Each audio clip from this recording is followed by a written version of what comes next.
This Mother's Day, there is no need to wish her, but there is a need to tell her that she did well. She is the one who taught us kindness and how to stay strong.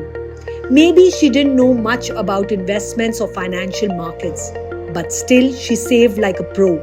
She saved for emergencies, saved for school books, saved for gifts, toys, and sometimes just to see us smile.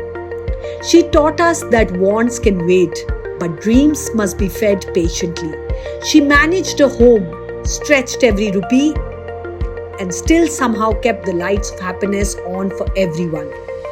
Today, we have these advanced tools and dashboards to invest, but the actual discipline to invest, we learned that from her. So, today, there is no need to just wish her, but to tell her what she deserves to know, that Mom, you did a great job. You were the cheerleader of our home, the unseen advisor, and the original wealth manager. Thank you, Mom, for raising me so well. With your love, I'll build my future the smart way, just like you did. This Mother's Day, tell her that Mom, you did well.